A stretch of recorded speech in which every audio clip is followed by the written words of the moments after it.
Hello and welcome to Understanding Narcissists. Thank you so much for joining me. In this episode, I want to talk about safety and security, feelings relating to and the perception of safety and security with respect to the narcissist, and in some cases, you.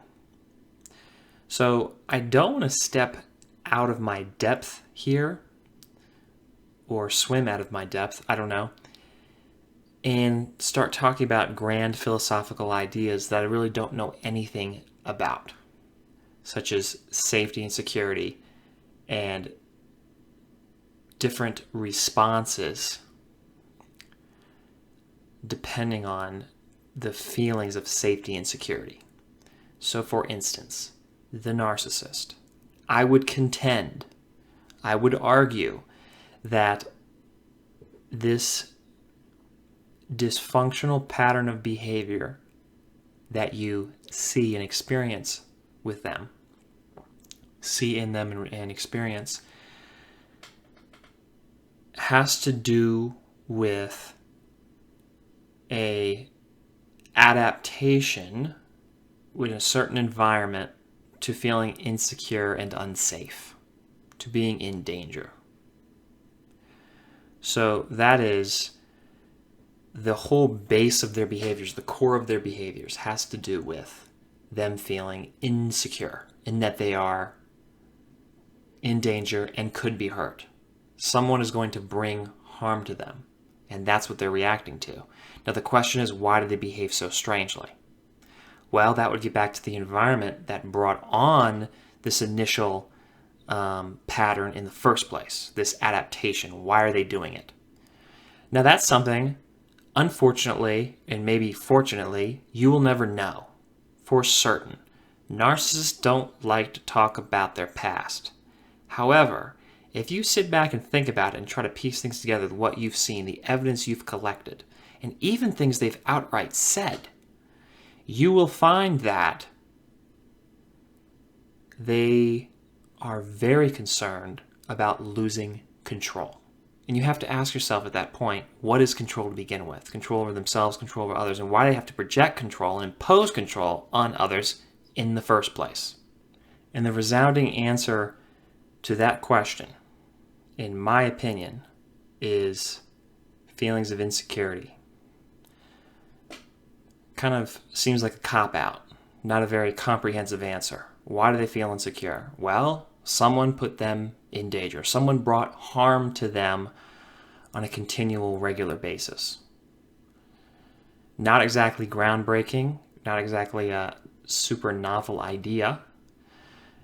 However, you will find that it will give you a lot of mileage when you start applying it, particularly when you set about trying to recover and you understand what their trigger points are and what sets them off, what makes them feel powerful and in control and fulfills the illusion, and what threatens it and makes them feel like something bad is going to happen to them.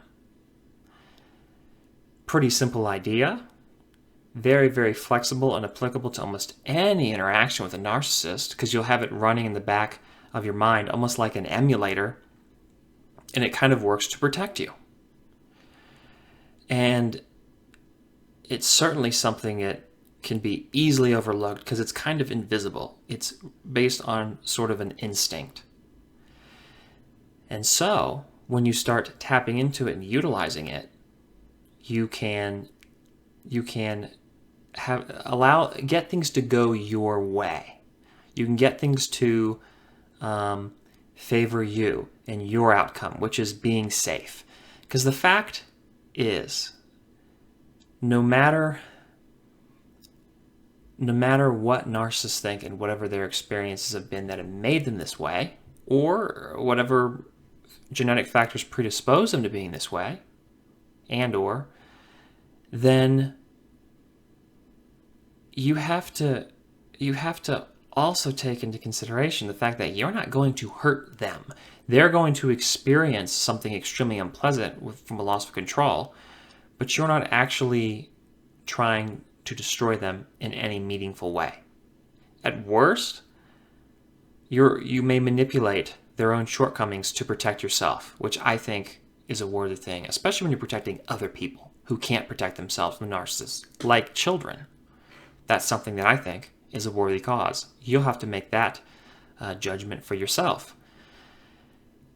All the knowledge you can garner, everything you can learn, can be used to that end to overcome the narcissist. Because remember, it's not a question of, is this ever going to end? Yes, people have lifelong relationships with the narcissists and die with them, and they never get out. That's a sad story. However, if I had to guess, and I know this is a guess, and I'm not going to call it an educated guess because I don't have enough information. But from my experience, what I can tell, most of these relationships break at one point or another. Somebody might get hurt, or worse. But at some point, these things stop. And the narcissist has to find somebody else. They burn through you. You know, it's remarkable how sustainable it is on the one hand, considering how caustic it is, how corrosive they are, and how destructive they are. It's amazing how long they're able to ride everything out and keep that dysfunction going with one person. However, it's a question of not if it will break, it's when it will break. And it's always going to break. So then the question becomes, well, how do I reduce the harm that's done to the victims and everybody involved and being victimized by the narcissist? How do I reduce that and shorten the period of which, the falling out of everything, when things do break, when things do fall apart, when a relationship goes sour or a marriage fails or a family breaks up, etc.? That's really the question you're asking, because it is going to fall apart. It is ultimately not sustainable. It's not just your safety and security and perception of your safety and security, it's also theirs. There's sort of a feedback or a symmetry at work there, that you will be safer if they feel safer. Now, unfortunately, it would appear that those two things are completely the opposite. So you trying to get away to feel safer makes them feel less safe and more insecure and more dangerous to you and other people around them and people you care about. That's a reality. But there's flexibility there too. There's transition, there's adaptation, there's an ease with it. And I don't want to get too creative here, but I've seen a number of things work. Probably the best one is allowing a narcissist to become attached to somebody else and more dependent on somebody else over a period of months, so they are less dependent on you. It's possible. I've seen it work. I don't know that it works in every situation or circumstance, but I've seen it work several times. It seems to be an effective thing. Here's the edge. Your edge. You understand what's going on. The narcissist doesn't. You are in control. You have to make the decisions. You have the inputs, the console at the ready. You have your finger on the button. You can make the decisions. You can figure out what's going on and how to make it easiest for everyone. Because you know something? There is a part of narcissists where if they're not killing you, you can feel sorry for them. And you should. You shouldn't put their safety ahead of everyone else's. But if you can make it easier for them as well and yourself in getting away and feeling safe and secure and maintaining those feelings, and it benefits everyone, why not do it? Why not? Why not let those things play out? You can't control everything, but you can control this. You can control this outcome to a very large extent, maybe in entirety. And understanding the sort of equilibrium that a narcissist has to have and accommodating that while protecting yourself, while getting away, with your understanding of their perceptions, their feelings over things, and why they don't feel safe, then that can really be your ticket out. And there's also the unfortunate reality that, well, the narcissist has to have someone, and so somebody else is going to become a victim. And you have to really get it through, to yourself that that's not your responsibility. It's also not your fault. There's always going to be a victim. That's more my job than yours. That's more what I'm trying to do. That's my self-appointment, not yours. Your job is to protect yourself and your family and your loved ones.